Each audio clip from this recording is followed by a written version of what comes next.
I've been a subway security for 23 years. Stop ignoring the smell, part 1. I've been a subway security guard for 23 years. Stop ignoring the smell. If you're reading this while sitting on a train, do me a favor. Put your phone down for a second and tell me what it smells like around you. If it smells like an old rotten rag from some damp basement, read this. My coworkers, my friends, even my own kids, nobody's listening. Especially my youngest daughter. She's dead certain I'm just a cranky old geezer with a case of job brain.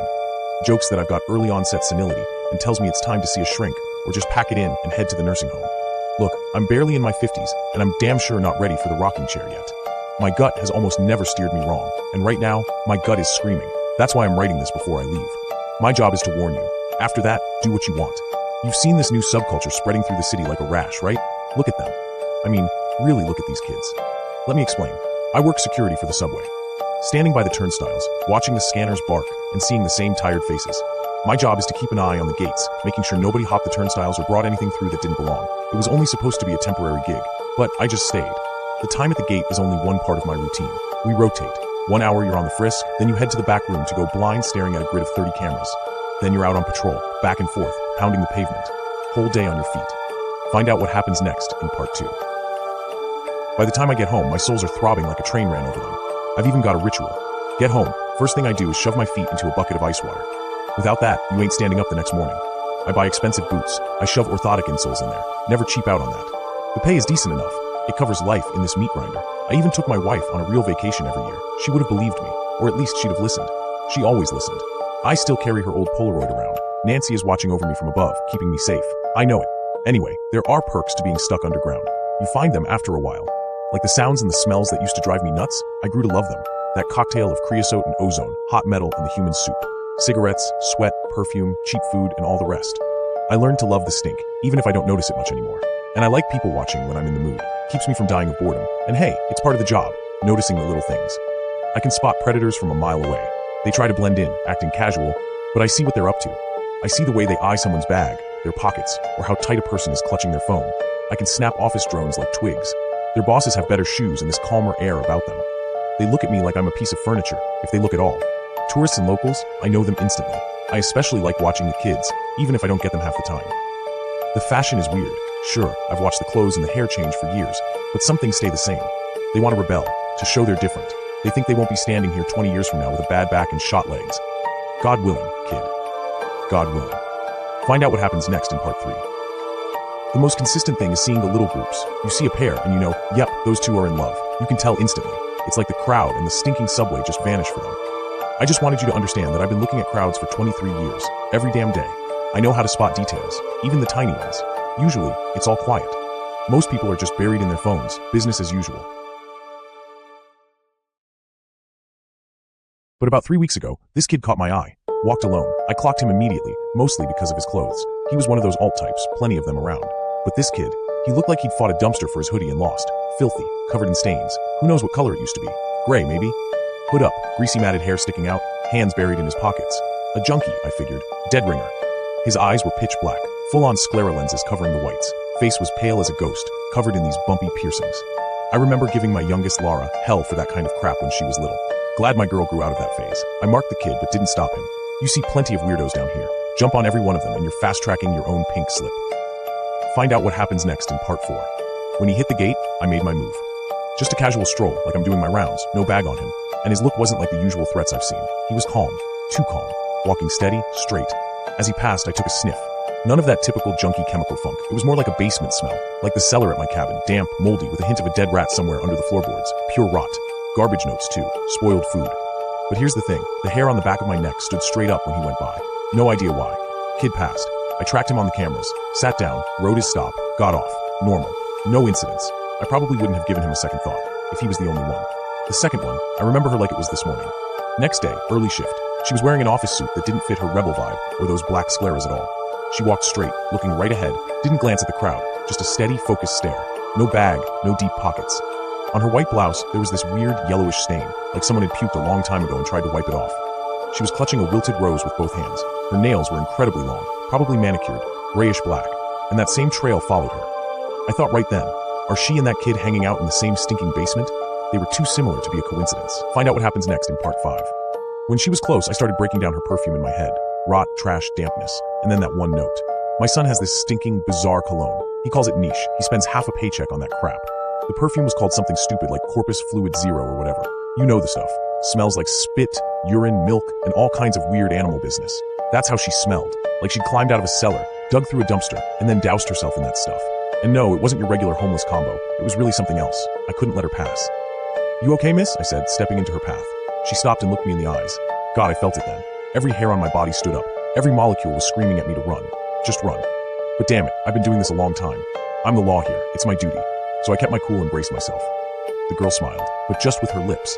A smile like she was wearing braces or something. She didn't answer. She just stood there, staring at me and smiling. Marcus was on shift with me. He's a cop, and he stepped up immediately to see why I'd stopped her. Miss? Officer Marcus, Transit Police, he said. Oh, how happy I was when Marcus caught the vibe and moved in. My colleague here has a question. Are you all right? Do you know where you are? The girl just kept standing there, smiling. Now she was drilling her eyes into Marcus. Find out what happens next in part 6. I had a good look at her then. Filthy blonde hair. Hadn't seen a shower in a long time. That stench she was wrapped in killed any appetite I had for lunch. And those weird bumps on her pale skin. I thought it was piercing work or something because they were all the same size and perfectly round. Not acne, but bumps under her skin. Miss, I'm gonna need to see some ID. Marcus was already tapping something on his tablet. She pulled out a card. The plastic was chewed to hell, stained and yellowed. Marcus took it with 2 fingers, looking disgusted, and started punching it into his device. She just stood there, staring at him, clutching that rose in one hand while twirling a greasy lock of hair with the other. I saw Marcus's face twitch. A shiver ran through him. Seems everything's in order, miss. Sorry for the trouble. Have a good day, he said. She took her card back and shoved it into the pocket of her filthy, dusty, crumpled skirt. I was surprised, to say the least. She just started walking toward the escalator. Steady, confident pace. I was one giant goosebump with no reason. But at the same time, I felt sorry for her. Even though my jaw was aching the whole time she was near me, I figured she was just some kid in a bad spot who needed help. I thought that right up until she stopped before stepping onto the escalator. She looked back at me one more time before vanishing into the crowd, and she gave me this wide, wide smile. Those weren't braces, damn it.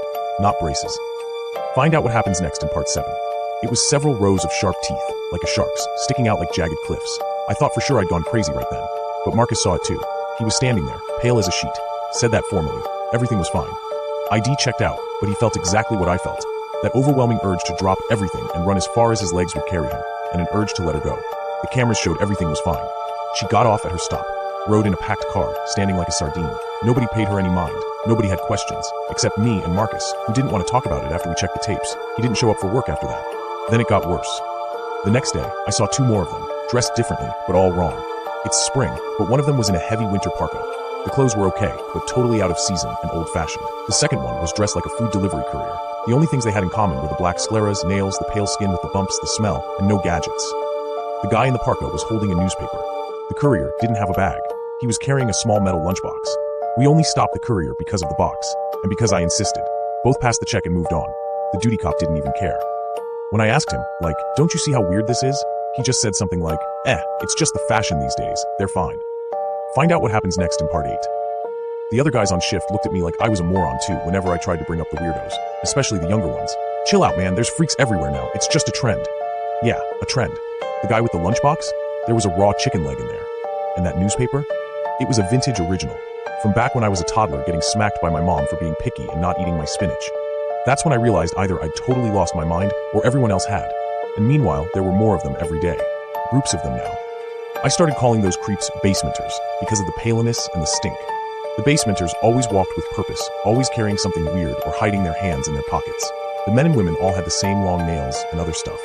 And that horrible feeling that was driving me crazy. Run, run. I took sick leave. I couldn't do it anymore. I called my kids, told them everything, straight up. You know how they reacted. Said they'd drop by during the week to check on me. Told me I needed to rest or get my head examined by a professional. And I would have gone to a shrink right away. But then my coworker, my regular relief, messaged me. We don't talk much, but he tracked down my number somehow. Turned out he saw it all too. And it was driving him insane too. Find out what happens next in part 9. He said he quit because something inside him was screaming to get out. To get out of the city. He babbled about some prophetic dream, said his grandma was some kind of seer, and he's got the sight too. And his gut told him that whatever this thing is, it feeds on the big city. And it's spreading fast. Faster than that whole 2020 mess did. Damn its soul. I was exhausted. I decided we were both crazy, me and my buddy. Felt relieved at the same time, because I wasn't alone anymore. But in the end, I went to the shrink. and on the way there, I saw maybe 20 of those basementers in the crowd. I accidentally locked eyes with one of them. Usually, they just look straight ahead if you don't touch them, they don't do anything, and don't pay attention. But this one looked. I nearly messed my pants. He stopped, put a clawed finger to his lips in a shush gesture, and smiled with that jackal's mouth of his. And then I saw what he was holding. I ran.